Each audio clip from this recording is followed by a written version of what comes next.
everyone. Today we have a really fun and kind of different episode. Today we are joined by Vasili, who has kind of been around in the Star Wars community for a long time. Can you introduce yourself? Yeah. Hello, everyone. My name is Vasili Volkov. I used to edit a lot on Wookieepedia years ago, and sometimes I still do now on occasion. And I'm glad to be with you guys here today. Thank you. Thank you for having me. Yeah. Yeah, definitely. Thanks so much for joining us. And the funny thing about Wookieepedia is, I think I've been spelling it wrong all these years.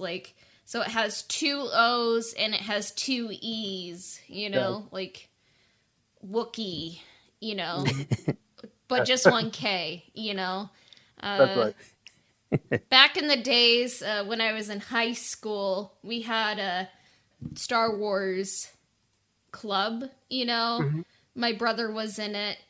I was a senior, he was a freshman, and Mm-hmm. on the day that we were choosing t-shirts, he wasn't there, so I was like, I think he would like his nickname on the t-shirt to be Wookie Cookie, so yeah. So That's a good nickname. Yeah. I'm pretty sure I spelled it wrong then, because I'm like, oh, it's like a cookie, but with a W, but it is not. So, in case you're trying to Google Wookieepedia, we've probably all been doing it wrong, but how did you get into editing on Wookieepedia?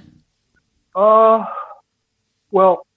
I got in because my dad would bring home articles from about Star Wars characters from Wikipedia. He would just bring them home, print them off and bring them home. And then when we finally got internet, I decided, hey, this is something I might like doing. Doing all the source work for it and everything. Yeah. So it depends. If you're familiar with any type of wiki code, it's easier and stuff. But it's not that hard to go on the site. The administrators and the other Wikipedians are, for the most part, very lovely people. I'm still friends with a lot of them even to this day. And if you have any questions, they'll be happy to answer your questions. And you just, make sure you have all your sources straight. You can't add canon or original research to the articles. That's not recommended at all. And you just have to be to the point. Yeah. Kind of straight to the point. That's Basically. Interesting. Huh.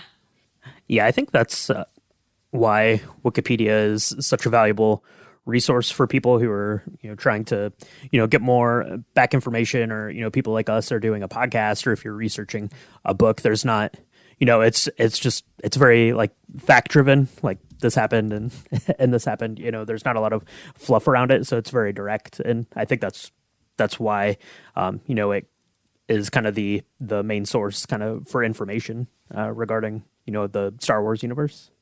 Right. Yeah. Now the standards for editing have, they change and get a little bit more, I should say, I don't want to say, for lack of a better term, I'll just say strict. As time goes by, 10 years ago, the standards were not the same as they are now, Mm-hmm. for editing and sourcing. But, it can be fun. It can be very fun to do, a lot of, I will say that we did lose a lot of people in what I like to call the EU Purge, back in 2014, when the EU was decanonized. So we did, a lot of Wikipedians lost their morale and just decided to, quit and stuff like that. But some people stuck around. And, there are, like I said, there are a lot of good people on the site. So. Yeah. What were some of the surprising rules of Wikipedia? Because you mentioned fanon and original content is kind of frowned upon. Yes, that is that all is frowned upon. Uh, um, I don't want to really say that there's too much, nothing too surprising about that. You know, like you don't want, like, I mean, if someone adds something from, like, say, Super Shadow, are you guys familiar with Super Shadow? Uh-uh. No? Okay, well, the Super Shadow is basically, he was, Oh my goodness, I remember that guy. yeah, Mickey Oh. Tingle, yeah. Yeah, he claimed to be personal friends with George Lucas and would add weird stuff to his website and claim all sorts of, like, knowing the midi-chlorian counts of the different characters, speculation on Palpatine's and Dooku's first name, yada yada. I guess it was the fake news of the Star Wars day Yeah. back in the day. Some official, okay, I should say official-ish publications will actually end up printing his stuff. Like, there's this publication company in Europe or something like that that ended up printing some of Super Shadow stuff, and I actually took that to Matt Martin. Do you know who Matt Martin is? He's the Mhm. Yes, I yeah. do. So okay, so I showed Matt Martin on Twitter. They're like, hey, you see what these guys are doing? It's like, yeah, that stuff's still non-canon, but sometimes that stuff does end up creeping in, even in that type of thing. So Yeah.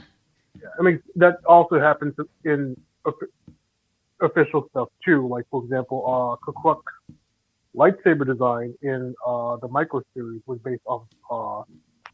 It was based off of a fan design of a fan concept for his lightsaber, right? I was going to mention that. Yeah, cuz it's funny like how things end up online and sometimes people forget to check the sources, and I guess fanon kind of accidentally becomes canon or pops up in official release Yeah. stuff.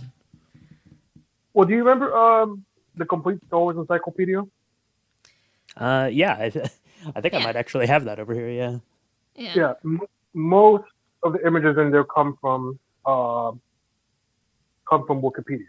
Most of them come from the image gurus on there. They would do cropping and sprucing up the images. We'd use them for the article of however we needed them, right? And Lucasfilm just took those and used them for the book. Huh. Yeah. Has anything you've edited or contributed ended up in anything official? Actually, yes. It's funny that you mentioned that. I got the Darth Malik article to featured status about nearly a decade ago. And before I continue, there's a guy named Cade Kelrain. He managed to save my article from losing the featured status recently, so shout out to him. He's also trying to get Revan up there, which has been a long, long time. Anyway, so do you remember the Gentle Giant bust of Darth Malik? Mhm. Yes. Okay, so if you look on the packaging, you'll see that they actually used part of my they used part of my description of his powers and abilities on the packaging. Oh, Oh, cool. no way. Yeah, thus making it part of canon, canon at the time. Yeah. Oh, that's awesome. And they used some of the exact words too. So yeah, Yeah.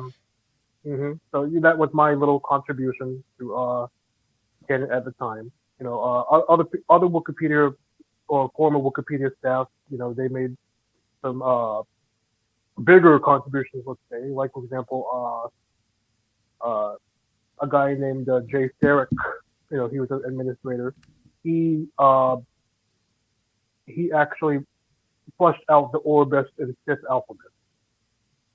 Because back then they had this cool. Back then, they were a lot. I should say that they let fans sometimes do some really cool stuff and give background to the characters or some other topics within the universe. Mhm. So was one of his contributions.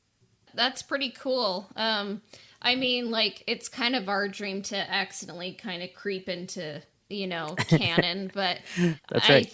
I think that will probably, not ever happen at all ever, but It could because you got all these shows coming out. So yeah. anything's possible. Anything's possible. Like I remember back when Dark Horse was doing the comics, and we had the Dark Horse forum. Some people would ask, "Oh, how can I get into the artwork and stuff? How can I do artwork for Dark Horse?" And they would say, "Oh, well, it's a lot simpler than say writing for Dark Horse. When you're writing, you have to be invited. That's the same goes with the book. You have to have a big, kind of credible history, and then you get invited in. But Yeah. artwork, you just simply send your artwork, and it's as simple as that. It used to be as simple as that. I'm not sure how they do it now. Now that Marvel does the publishing comics, so I don't know, but I'd imagine.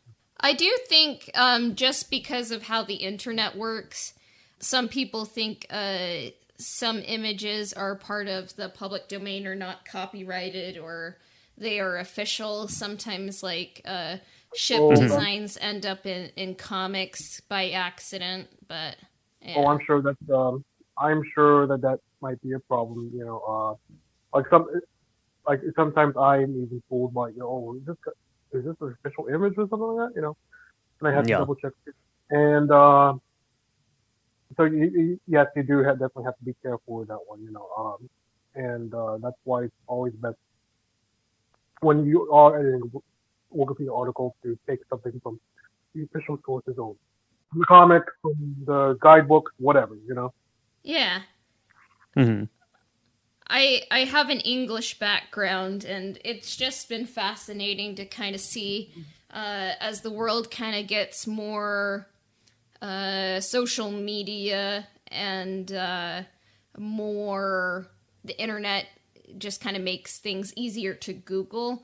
Like, just like, it was always hammered home to me, like, you got to check your sources, see if they're factual, kind of weigh them to see, like, if they hold up. But, like, in real life, like, a lot of people are like, I've done my research, and it's like, you Googled Facebook, and I guess right. that kind of even happens in the Star Wars fandom, I guess. Yeah, like, I think you'd be great at, like referencing or something like that. Everything has to be sourced, everything, and of course, let's see, oh gosh. Like, it's not really that difficult as you might think it is. At first, it'd be like, oh, I'm really overwhelmed by all this, right? But then as you do it more, it gets easier, and then it's a piece of cake. The biggest thing you might have to deal with is, the more complicated, I should say, wiki codes. But that's about it. But again, like, even that you could do too. Or like, or if you want to source an external websites, then yeah, that can be a little bit complicated as well. Like now, I think the biggest challenge would be to cite sources that might no longer exist. Like, for example, some of the articles that used to be on the Star Wars website, especially when if they were on Hyperspace, the Hyperspace fan club. Yeah, a lot of those are gone. And so you have to either try to find them on the Wayback Machine or just do what you can, and do your best to find wherever it might be. Like some websites like Savudu might have them or whatever, but again, you really have to do searching for if you're looking into old EU articles, or if you want to call it legends articles, So that can be a bit of a challenge. Yeah. I guess, what have been some of your favorite articles that you've contributed? Like, do they kind of correlate with some of your favorite branches of the Star Wars tree? Well, I mean, like, I'd say my favorite branches are KOTOR, of course. you know, I I did a lot. Like for example, I used to hate Malik. Or to talk about Malik, for example, I used to hate Malik as a character. But Hmm. then I was doing this as the comics were coming out, right? And you know, so I grew to love Malik as a character. I did, and I also got abandoned, few other bad guys, article to status, and I just fell in love with I just fell in love with the character more. You can do that, like Yeah. Yeah, Mhm. that's interesting because I think I think Cassie and I actually kind of fall into that same category where we didn't really care for Malik, but then over the course of this past year or so, kind of talking about him and his story, how he's become more interesting, Yeah, he's a and how he ended up in the game. So But well, the problem, Malik's problem is, I think a lot of older public characters suffer from this, is that his character, I mean, like, they didn't really do much in that back then with them. Like, for example, like, there wasn't a huge KOTOR medicine. There weren't a mhm. bunch of, they were, because their whole thing was the Clone Wars at the time, so, that the Clone Wars, and they were also finishing up, New Jedi Order, uh, meta series, the book series. And Yeah. so, yeah, that they had other priorities at that time, and it's really a shame because that I think it would have been really great to delve into like how at that particular time how Revan and Malik fell to the dark side, how just the Sarlacc first time, their actions during the war, etc., etc. Like I mean, like I said, the comics gave us a good glimpse, I think, into that, and I really love Jack Miller's run. You can't take that away, Yeah. But again, it's the fact that at that particular time period we wanted more, and which is something that we never got, and I think it is a shame. Yeah. Like like Brian mentioned, like over the course of the podcast, like I think if you listen to me, like I'm like, oh, I don't like Malik, I don't really like Karth, but like over the course of the podcast, I'm like, I think Mm-hmm. I'm Karth's number one hype up person. Like it's like he's dealing with a lot, okay? Like he's had a rough go of it, so just lay off of him. And I used to kind of just think like, definitely in the first KOTOR, I would say like Darth Malik is kind of just like make him Darth Vader, but not Darth Vader. Like he has a jaw. Like that's And it would have been brilliant more on cheesy. our That part. would be You know. intense, yeah. Yeah. And it would have been more cheesy. He's kind of like more of a mustache twirly villain, which is weird, but was Yeah. what it was. You know. I mean, if they ever did adapt it, or even in a game remake, I think they can do a whole lot more with Malik to make him more human, kind of more Hmm. real, Right. more mature, you know? And probably a lot more intimidating too. Yeah. Like more physically intimidating. Of course, they were. You have to admit that they were kind of limited with the graphics of the time, and that game was spectacular. Really, it was really groundbreaking, breaking in a lot of ways, especially with the amount of voice work that was done for all the characters. Yeah. Hmm. And of course, just this is a story. This is a story that they that a lot of fans didn't know anything about this era. Of course, we had only thing we had going for the era at the time was the Tales of the Jedi comics. And Yeah. that's a really underrated era. Not too many people pay attention to that unless they're talking about X-Star Crew. Understandably, but Hmm. uh, and we got this at the time fertile, never before untapped uh, gold mine of potential storytelling, and they did what they needed to do.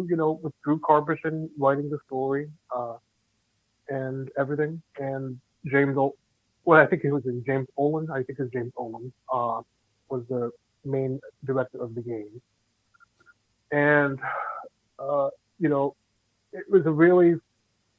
I was 15, right? Because I didn't get the game when it came out. Would have been 12. But I was about 14 or 15 when I first got the game. It was mind blowing. Mm-hmm. Absolutely mind blowing. Yeah, it was such a departure, I guess, from kind of the Star Wars stories that we'd gotten in the games to just have this big open, world to explore and Star Wars to experience, and then this completely different, timeline. Because even the video games up to that point had still kind of been, set around that, original trilogy era, with X-Wings and TIE fighters and, stuff like that. So to just be completely detached from, what we knew as fans, but still being in the Star Wars universe. Yeah, it was really fantastic. It also connected, again, they did tie in the KOTJ comic with the Knights Republic, and of course, it's more like it's more of a guesstimation than speculation, but of course, Kander is mentioning the Yuuzhan Vong, in his story with Revan. He's talking about the Yuuzhan Vong. He doesn't actually name them because he can't, but he wouldn't know the name, yeah. Yeah, it's a Yuuzhan Vong coal skipper, and it's so them doing that, it's just really spectacular. And a lot of people complain. Nowadays, a lot of people will complain. They'll say that the EU wasn't really cohesive, And yeah, it had its problems, sure. And I'm not going to sit here and pretend it didn't. But for the most part, it was very cohesive. It did all tie together in one way or in another. And even Matt Martin, again, he'll say that it was pretty cohesive. A lot of it, the way that the EU tended, the way the EU got is a lot. It has to do with the Clone Wars. I'm talking about the CGI show, the 2008 one. I'm not going to get into it right now, but like I said, it really, really didn't help much of that, and I think that's what contributed to a lot of how people say today that it wasn't cohesive. So. Yeah, it kind of did a lot. It changed a lot of the canon, like with Grievous and Satine, I would say, and the Mandalorians. So it was a real huge headache for Wookieepedia at the time. That I can tell you. Yeah, I mean it's a great show. I love it, but I'm like, I think there's going to be a lot of fans that are kind of upset about like the Grievous change, So it you don't see it as much now because all the kids who grew up on it are grown now, and so they kind of those voices kind of loom over the voices who didn't grow up on that, who grew up on the older stuff. Like for example, I'm predominant. If you ask me which was the better show, it's just this. I know it's not the most unbiased opinion, but in my opinion, it's Tartakovsky's show over the Clone Wars, Dave Filoni's show. But that's just my unbiased opinion, Yeah. And like I said, by the time the Clone Wars came out, I was 17, And I'm not saying, this is going to be. I wasn't of the opinion, this is going to be a kids show. I'm not going to watch it. No, I wasn't. It wasn't like that. Yeah. And it was an okay show for sure. Especially the last few seasons. But again, like I said, as a Wookieepedia, I couldn't overlook all the glaring continuity mess ups and stuff, and it's just that's just my personal opinion, though. Yeah.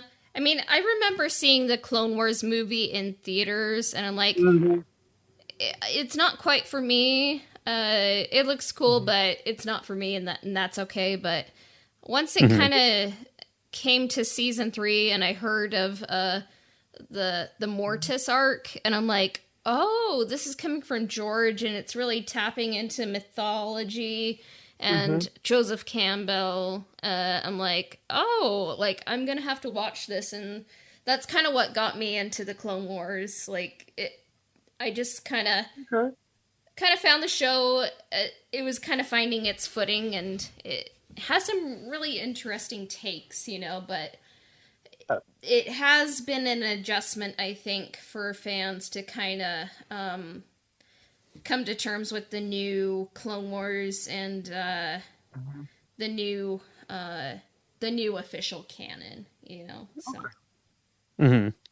Yeah, if you were to strictly view the Clone Wars as being just a part of canon material, then I should say canon as it stands today. Then yeah, it's a good show. It's a great show. I'm not taking that away from that. But as far as it has this weird distinction of also being affecting the Legends timeline, affecting the EU timeline, and that's not so good.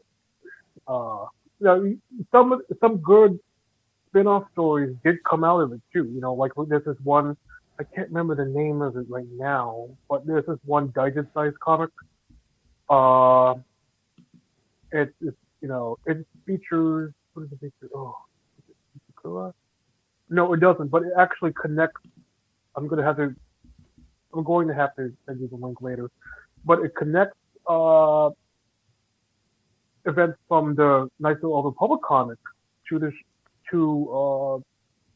comic. Because it also features, I believe, Prey Vizsla and his Mandalorian, his Death Watch, and they're trying to get a hold of the Crush Gauntlet.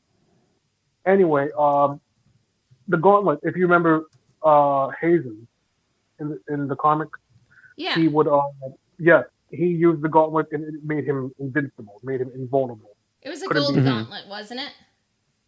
Was it gold? I'm not sure if it was a gold. It might have been a gold color, yes. But yes, it was. You were impervious to any attack. Impervious to any attack or anything. And it also connected, I believe, if I'm not mistaken, Lucian Dre. Lucian Dre had at the end of the Vindication storyline, Lucian Dre retreated to a moon that he owned, and of course the moon eventually became to be known as Dre 2. We see Dre 2 in the comics, and this is where the Jedi Temple that's there is hidden. Huh. And it's kind of like a storehouse to keep Sith artifacts from getting into the wrong hands. Kind of like what the Jedi Covenant's mission was to begin with. All the Covenanters would come and they would, they would go and they would look for Sith artifacts and then they would, keep them in storehouses. That's like Celeste Morn. She did that, type of job and other things. So. Yeah. And the purpose of this one was to make sure the Gauntlet didn't get into the wrong hands. Yeah. Yeah. There's a lot of interconnectivity that was kind of fun, and sometimes it would seem a little bit like it's like that's a little bit much, but a lot of it seemed organic too. Mm-hmm. Yeah. So you kind of touched on this, but how did you kind of get into the Knights of the Old Republic? Okay, that's a funny story because episode 3 was coming out in 2005, right? So it was, of course, Star Wars Mania back then. You know how big episode 3 was. Oh, it was huge. Huge deal, right? And of course, Knights of the Republic 2 came out, right? So I saw that in the case. I was like, yeah, I'm really going to get this game. I've never heard of this game. Of course, see, that's the thing. I didn't have the internet in general was just not as big as it is now. There was no social media as it stands today. It was just forums and stuff, and I wasn't even online till I was we didn't have internet at the house, I should say, till I was 17. And so I was thinking, okay, Knights of the Republic 2? Yeah, I should get that game. And I got the game, and I couldn't figure it out. I couldn't figure it out. I didn't move past the very first level, where you awaken, and couldn't figure out how to unlock the doors. Uh, so I just like, nah, I'll stop playing for now. I'll come back to it later. Then I think, I'll just get the first game. I got the first game, and like I said, blew my mind. My brother and I would play that game for hours on end. And I was Yeah. telling people, I was telling people, oh my god, they had yellow lightsabers, and it was like, oh yeah, what, no way, it's just blue and red and green. Like, no, you have yellow too, Yeah, for Yeah. sure. Did you play on the Xbox originally or on PC? I played on the Xbox originally. Now I played it, and like, and I could not, and did not get the Yavin Station stuff at the time. So because at that point it was downloadable for Xbox, but like I said, didn't have internet. But yeah, I got mad when I found out that there was other stuff, other download stuff, and that stuff was on the PC. And I was like, but oh, that was a great game. I still, still have the game. I'm actually excited because it's coming out for Switch, and yes, I am excited about the new remake. Although what the remake will entail, I think it's really anybody's guess in my opinion. But if and I'll talk about that when we get to that. Yeah. Yeah. It's funny because, like, I think how I found out about the Knights of the Old Republic game is I was on the bus. I was in middle school, and like I would talk to my one friend about video games, and he's like, "There's a new Star Wars video game, and it's so cool. It's like it's so different, like." There's so many different types of armor in the world. It's open world. I was like, wow, this sounds amazing. Not like any other kind of Star Wars game. And he's like, it has a really good story with a really good twist. And he's like, I'm like, oh, just tell me it. I'm probably never going to play it, which is hilarious, like looking back on it. And Oh he boy. told me the twist. Uh-huh. But even when I played it, I think it still surprised me, even though I knew, because I'm like, it's not going to go like that. That would be too much. But it Right. was, Mhm. like, it's just such a... KOTOR is just such an interesting branch of the Star Wars tree because it's 4,000 years before everything. It doesn't have to refer to Vader and Luke every 5 seconds, and Right. it has its own unique soundtrack, different looks for everything. Like, it looks different but similar to the Star Wars universe. Mhm. I'll never forget my reaction when I found out that I was Revan. At first, Yeah. I was just like, because again, you had people talking, smack about him. They're like, oh well, Revan was a really bad guy, and look what he did. And of course, you had to go by the first game, right? And so you're like, oh well, this guy is a complete psycho, right? And then you find out you're him, and I'm like, oh, no, I think that's a lie. That was like, that's a lie. You got to be kidding me, and I'm like, no way. It's just a, But then, I came to accept the fact that, yeah, this is where the story's going, and that was a really, really good twist. It's probably the best twist since Vader's revelation. No, I am your father. Mhm. Yeah. Definitely, Yeah. just yeah. But there was another person. She was a librarian. One of my librarian friends, and she pretty much had the same reaction I did. But I don't think that's been done. I don't think there's been any YouTube interviews or like where how you have compilations of people's reactions and stuff or whatever. Mhm. There's not. I don't think there's been any big compilations of interviews where people ask, "Hey, what was your first time?" I should say, "Hey, what was your initial reaction when you found that you were rep?" Right. Yeah. I don't think that's been done. I would be interested in. I would be interested in participating in projects that did do that, or at least watching something like that. Yeah. I think that would Yeah. be. That would be interesting to see, and I wonder how they'll handle it in the remake. If they'll really try to, just kind of go along with and pretend that everyone doesn't know at this point, or just kind of Yeah, lean into it more. Or... Yeah, with the remake, they're gonna have to do. I don't know. The remake, I think, is more for the older fans. Yes, the new fans can play, obviously, but that goes without saying. But the older fans, are probably like, oh, this is gonna be a nostalgia trip. We're gonna have updated graphics. We're gonna have. I think we might get a couple new locations to see. I think we might get a piece of Yavin Station, but I would like to see Slaherin.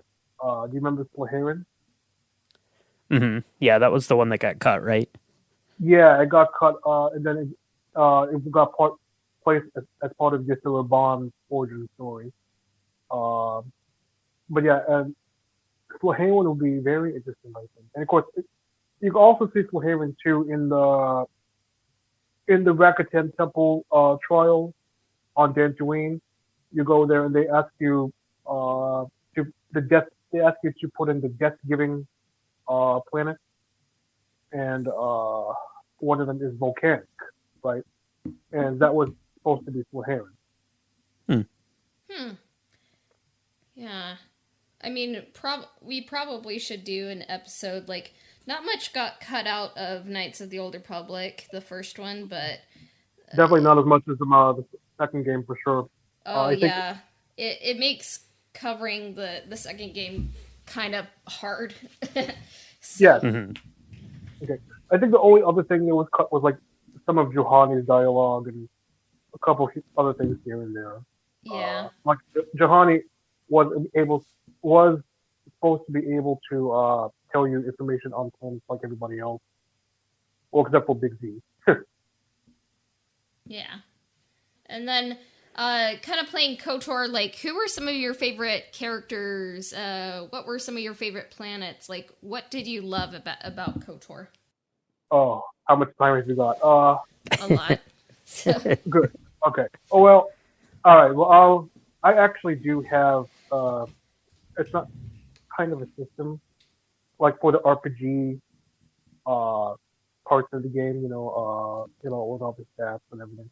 The stats might bore some people, but, I'm very interested in those particular stats, and I've got it worked out to a little thing. I played the game hundreds, not hundreds of times, a lot. I played the game a lot, let's say. I've had 13 or so years. Is it 13? No, more than 13 years to do it. So yeah, favorite characters. I think my favorite companions. Well, I like Bastila. I know some people don't like Bastila. That's fine, but I do like Bastila for the most part. As far as like a mechanical thing, most of the Jedi characters really aren't that, I should say, sturdy. If that makes any sense. Yeah. Yeah, they're not really that sturdy, and their skill set as far as like again RPG element of the game. The skill sets aren't that great. Like they're only really good for like paladin swinging a lightsaber a lot of the time. And that's just the way. That's just the way that it was designed. I get that, but still, it would have been nice to have a little bit more from them. I think. Now, let's see. I did like using missions a lot. Missions I think is very underrated because again, she's a scoundrel and scoundrels don't have the best constitution in the game. But she could hold her own. The way that I played it, the way that I went about handing out the attributes and everything, she could hold her own. Again, not nearly as well as somebody like Big Z, who is supposed to be a literal pig, but all the same, Canderous, I mean, you can't really, but I think the best companions I would say would probably be Jolie, Canderous, and HK-47. Yeah. those are my picks, I think. Yeah, that's a pretty good group of characters there. It kind of covers all your bases as you're going through the game. That's right, and of course, the one thing that I appreciate about the first game, a little bit more than the second game, is the banter. The banter between the characters as you would go on throughout the mission. That's basically what it came down to. Like you have the Jolie chiding not really Vasili chiding Jolie, Carson Candaris arguing, Carson Mission arguing. there's a little what I want to say. Carson's the beautiful. I'm kidding. Carson's not the beautiful problem, but Carson. I don't know. But it wasn't as bad as like the second, because in the second game, not too many people. They didn't really get along at all. Most of the people. Yeah. Yeah. The first game was like, yeah, okay, well, didn't get along at first, and they're like, yeah, we got to work together. We're gonna be fine, So I kind of like that. Yeah, the first game, I feel like the companions, you could imagine them sitting together at the Life Day table, and like sometimes they'd be like, oh, why did you have to play this music? And kind of like maybe like they'll be a little bit snipey to each other, but like at the end of the day, it's like they get along, and I think they'd have fun together. But yeah, in Knights of the Old Republic 2, I think like if there were ever an adaptation or anything, you'd kind of have to work to kind of get them to hang out more, like, because I think some of them don't even realize like Krea's part of their group, because they're like, what's going on, so yeah, I know, right? Now the interesting part about the second game, let's say, right? Were you two? Well, either you two big fans of McCall, the disciple? I like him. I think I'm the one person in the world who like unironically likes him. So okay, I don't get me wrong. I don't think he's a bad guy at all. I don't think he's a bad guy at all. But there is something to be said about the character when Leland Shee has to be like, yeah, Brianna joined the female exile in her quest to defeat the Triumvirate 2, like, so yeah, so from a canon, I should say from a continuity standpoint, while she's not available in the game, in the actual gameplay, she was there. Yeah. She was there. So, I mean, I don't know. I mean, Michael was there too. I think they're just saying like Brianna came too. Yeah, he's a great guy. I mean, he's a good guy personality-wise, but he is kind of boring, Now, that's not to say that Brianna, because Brianna's whole thing is very, of course, because she is part Ichani, she's very oriented and battle-oriented, I should say, battle-oriented. And of course, the poetry, reciting Ichani poetry, that's the best, because like that is such a Georgie move right there, Yeah, like with the handmaiden, it's like you have to train, and how you learn that is fighting in your underwear. And I'm like, this did not age well at all. Like maybe it shouldn't have even like been a proposed idea, Right? So, yeah. You have to take off your armor, but you don't even get like a robe or anything to wear. Yeah. So I'm like, this is weird. So, yeah. So I guess KOTOR 1, what is your favorite world from KOTOR 1? You can only choose one. I can only choose one. Probably Rakata Prime. Oh, the Unknown World. Okay. Lehan, the Unknown World, Rakata Prime, take your pick. It's like Space Bahamas. Yeah. But no, it's I just love the setting, Now, like I could imagine myself retiring there. But if you would, now you did say I could just choose one, right? Yeah. All right. Well, we'll just leave it at leave it at the Unknown World then. Okay. And then KOTOR 2. What's your favorite world? KOTOR 2. Oh, man, it's totally too honest. No, I'm just no.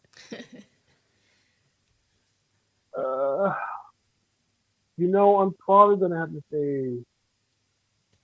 Let me see, because you go to Kilos, and you go to Shada, Onderon, the Queen. Probably. Nah, I don't know. Do I like those? I don't. Do I like Nostradamus? I'm not sure. Is that where the Jek Tar is? Yeah, that's where the Jedi Yeah. Temple is. Yeah. I mean, it's all right. Nostradamus is all right. Let's see. Onderon, the Queen, Korban. Is there any other? If they go to, of course, Malachor. Malachor's all right. All of them, I probably would have to say Dantooine. Dantooine. Okay. Yeah. I mean, Dantooine, I think, is my favorite world in KOTOR 1. But, the more I think about it, I'm like, the Jedi are really messed up on Dantooine and do some really questionable things. Because I think literally every Jedi who was trained on Dantooine fell to the dark side. So. Yeah. Yeah. Cool. Well, with the exception of Mitra, yeah. Yeah, definitely. Yeah. So it's like they're doing something wrong there, but I'm like, it's a beautiful world and I love it. Yeah. And then, what is your favorite world, Astro? Oh, let's see. So for Knights of the Old Republic, the first game, I don't know, it changes all the time. I'm gonna go with Manon this week. It's my favorite because it's an ocean planet. It's sunny there. They got the Selkath seem more or less friendly. Get along. Yeah. So you can get healed up there, which is good. Knights of the Old Republic 2, that one is trickier because the locations aren't as, I don't know, they kind of feel similar, some of them. I kind of like Duxon, I like running around through the woods, and then the Mandalorian encampment's pretty cool, I think. So I'll say Duxon, I guess, for Knights of the Old Republic 2.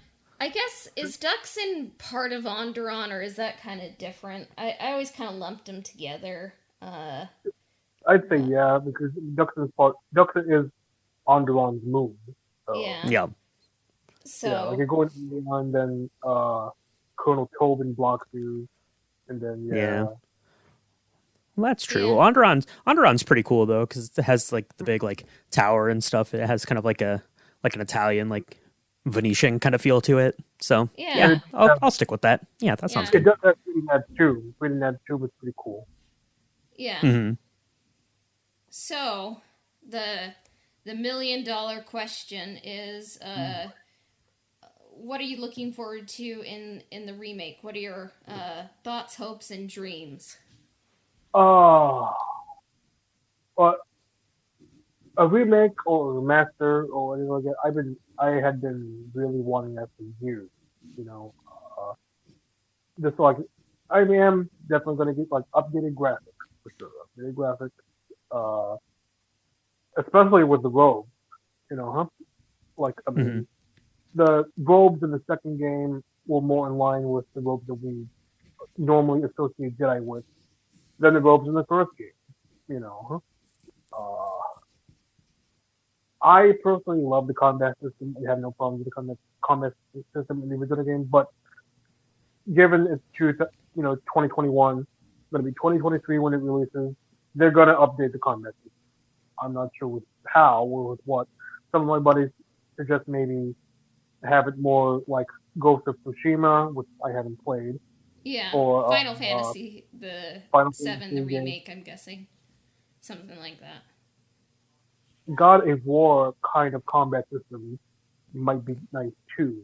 I'm not sure, but like I said, as long as you have the other two companions with you, and you can see, and the combat is seamless, I really don't care. So don't really care. I would like to see stuff from the second game. You know, like I should say, I don't want to say this. Mechanical elements from the second game implemented in the first game. I would also like to see the lightsaber form in the Mm. like you could purchase. I don't mean like purchase them as in like an EA. You know how EA lets you purchase things. I'm not talking about Right. that. Yeah. No. Yeah. As far as you can select them as feats within the game.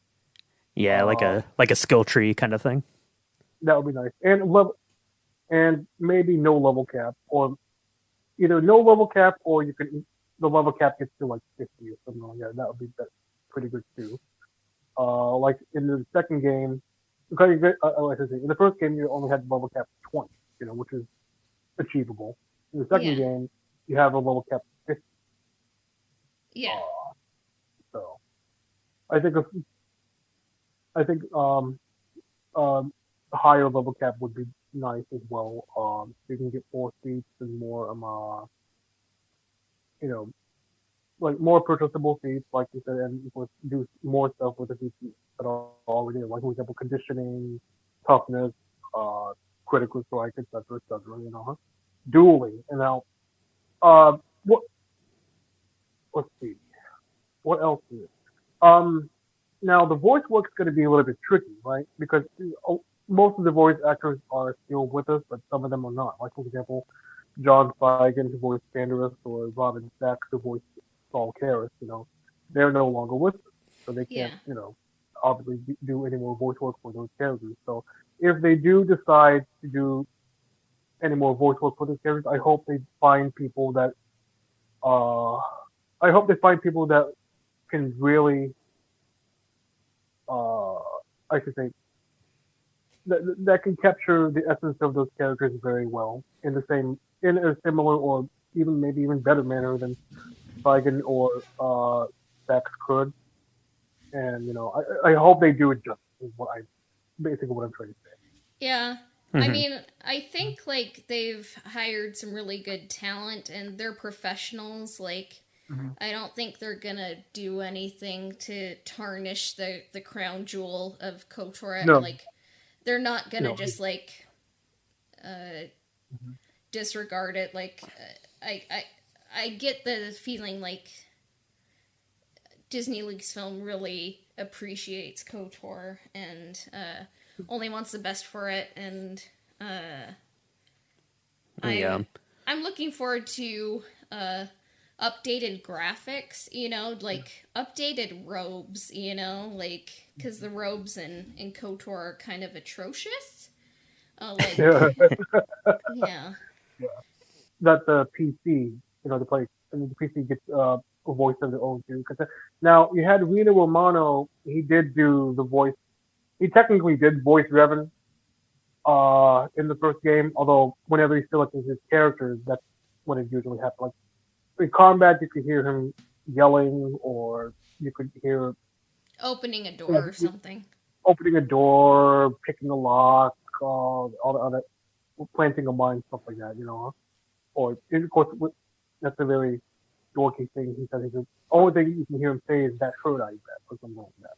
Yeah. That hurt I bet. Yeah. But regardless, I mean, he did, and so did who. I don't remember if they ever revealed who voiced female Revan. I would assume it was probably Jennifer Hale, just because she voices basically everyone, anyways. So yeah, they're like, hey, we got a voice character. I'm like, yeah, let's go call Jennifer Hale. Yeah. I mean, because Revan's voice actor did double duty with Trask as well, so it really wouldn't surprise me if they're like Jennifer Hale. Like, I think she has a Guinness Book of World Records for like most video game like voice acting roles ever. So let's get somebody else. Let's get someone else who is talented to voice the female Revan this time around. And male Revan, I think, should be Jeff Bennett. he's the guy who voiced Revan in the Old Republic in the vanilla game, I should say. I'm not sure if he voiced him for the recent expansion which he was in. Uh, Yeah. Although in the Shadow of Revan expansion, he was voiced by Spencer Garrett. Uh, but no, Jeff Bennett's the guy who I think most people, when they think of Revan, they associate Jeff with Revan, and I think he should be the one to do the voice work for him if they're going to do that at all. Which again, I mean, why wouldn't they in the game? Yeah. Yeah. I wouldn't mind. I mean, I'm totally fine if they disregard like the entirety.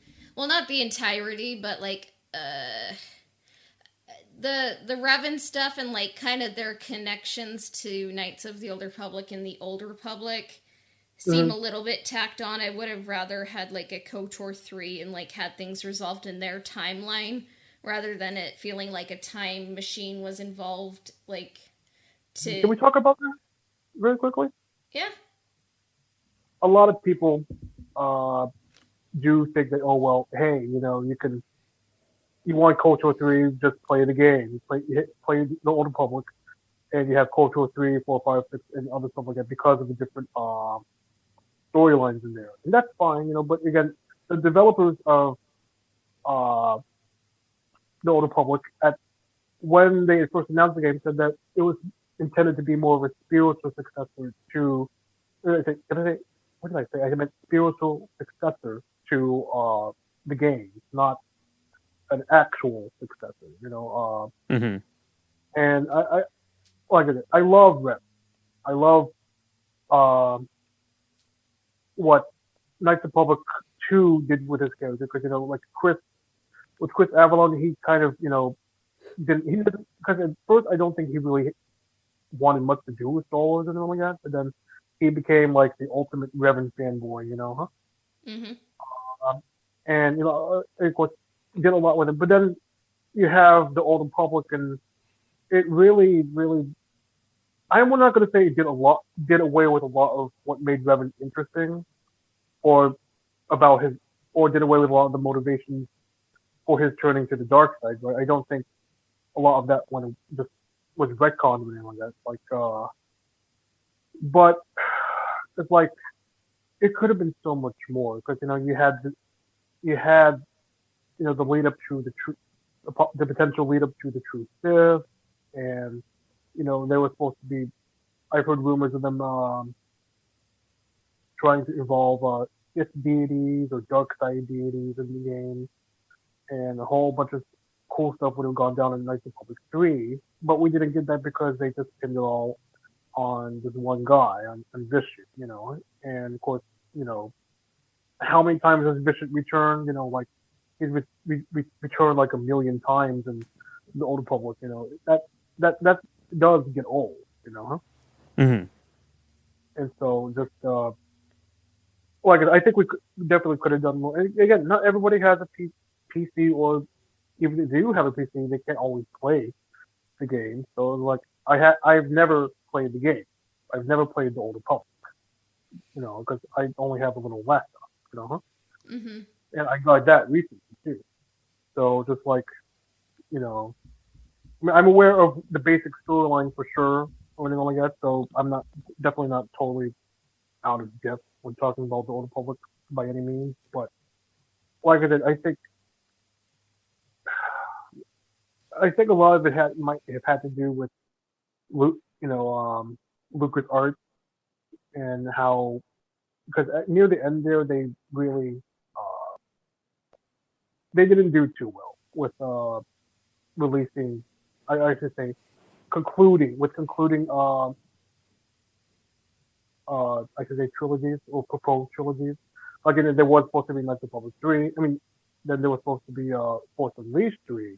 Yeah. And a few other things, the Darth Maul game, Battlefront 3, I think, yeah.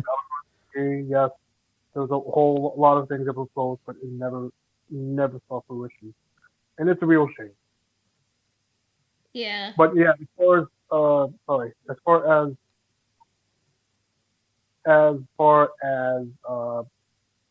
the Old Republic, I mean, yeah, I definitely would not have any uh references to that in the Knights Republic game. And hopefully, maybe I'm just crossing my fingers. From what I heard, it will be a part. It'll be stick to being part of the Legends timeline. But what I really want to happen is for it to be its own thing, not affecting canon, but not affecting Legends. So that way, maybe down the line we can get the Knights Republic 3. Because if they're updating this one, they're probably going to update 2. Hopefully, that would be great. And if they update 2, maybe we can finally get a 3. And this is just pure speculation on my point. But remember in the trailer for it, in the teaser, when Bastila talks about the most powerful Sith of the generation, or how can we hope to stop them? This is what she says, right? So who's them? But yeah, sure, maybe it could be a reference to Revan, but it could also be a reference to the truth, what we know as the true Sith. What would have been KOTOR 3, yeah. So I kind of hope for that too. So okay, that would be nice. Yeah. But what would you? How about you guys? I want to know how you feel about it. You can go first, Bran. How do I feel about the remake and that happening?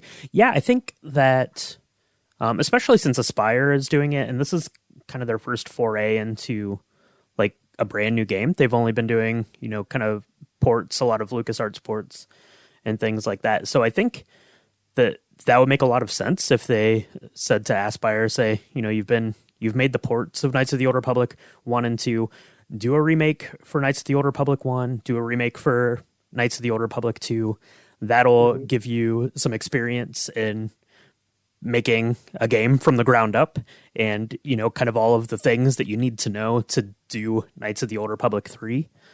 Just because they'll have had, kind of their hands in this property for so long. So that's how I kind of hope and maybe kind of see it playing out. What about you? Any other thoughts there?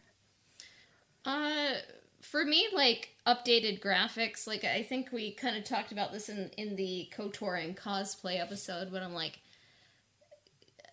HD like costumes for everyone, and it's like, can I customize like people's robes to be like, ooh, let's see what Jolie looks like in gray Jedi robes, or like what would Karth's outfit look like in magenta or green, and like, do I get to customize my lightsaber? Can it be magenta? And like, just like kind of updated gameplay, maybe it could feel a little bit more open world, and like the updated combat, and like I'm fine with like tweaking some parts of the story to kind of like update the experience. Like, I think some fans are just like, keep it exactly 100% the way it is, but I'm like, it doesn't really have to be. Just have the majority of it be like the story of KOTOR, but like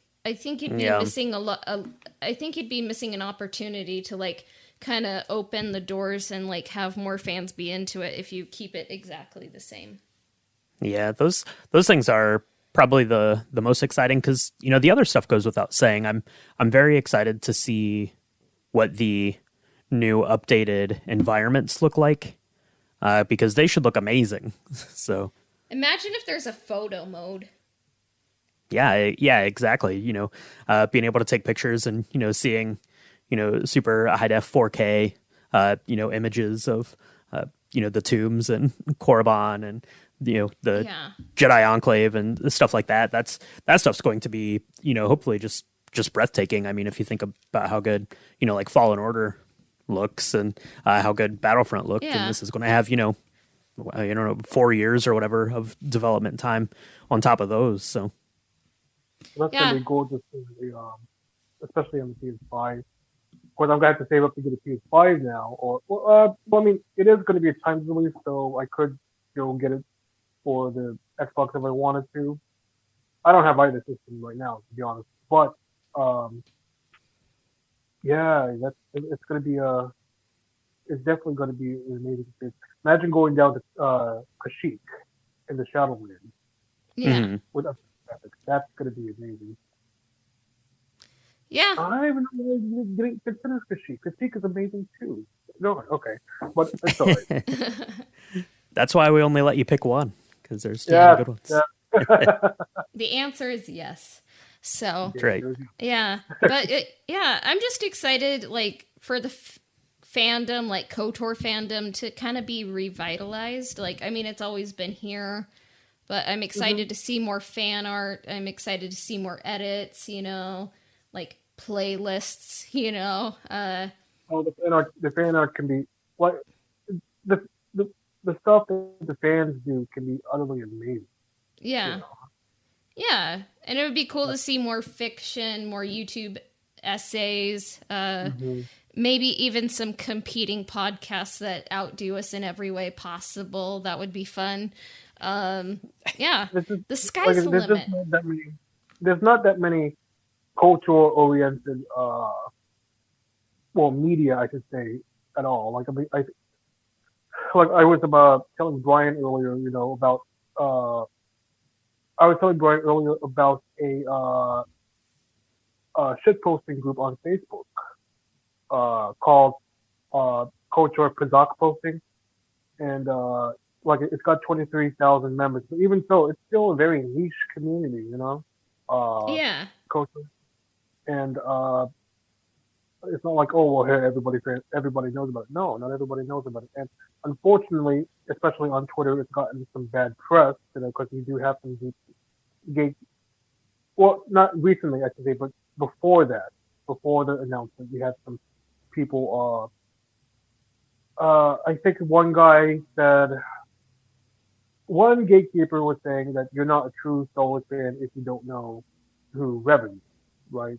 Mm-hmm. And then, as Twitter does, they kind of blew it out of proportion, and they're like, oh well, you know, all this, all that, and then people were kind of hating on Revan as a character and other things as a result.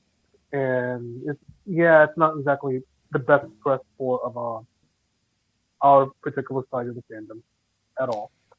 But I think Yeah. it's important to do better. It's important to, you know, you're going to have new people coming in like, hey, you know, I want to play this game, right?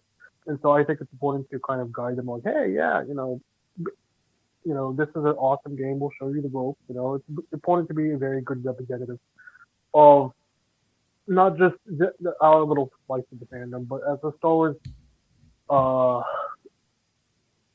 be as a good representative of the Star Wars community as a whole too, because Lord knows that the fandom has a bad reputation these days. Now, Yeah. you know, especially these days. Now, you know, there have been fans. Obviously, there's always been bad kids because you have bad people, you know.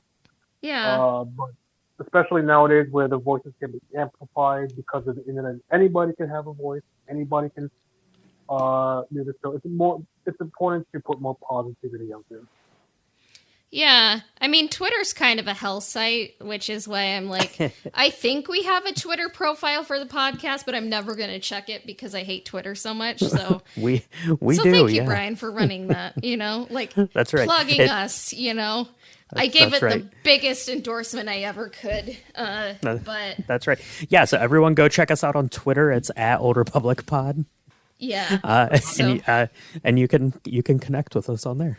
yeah, I mean, maybe Brian is just lying to me and it's not there because he knows I will never check it. So, but yeah, Twitter and the world can be complex. I feel like it's good just to be a good person and a good Star Wars fan and like not gatekeep, but things can be taken out of proportion and sometimes we screw up. But I think we kind of just have to relearn how to believe in growth and believe that people can become better, let people evolve.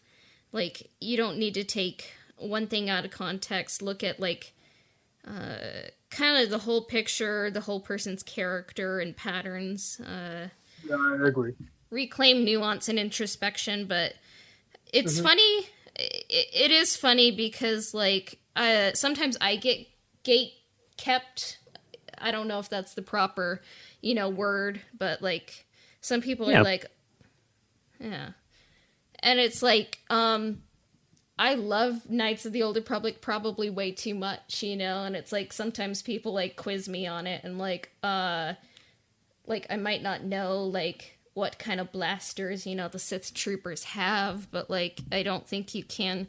We're almost like up to 100 episodes, so it's like I don't think you can say like I don't like the Knights of the Old Republic, so.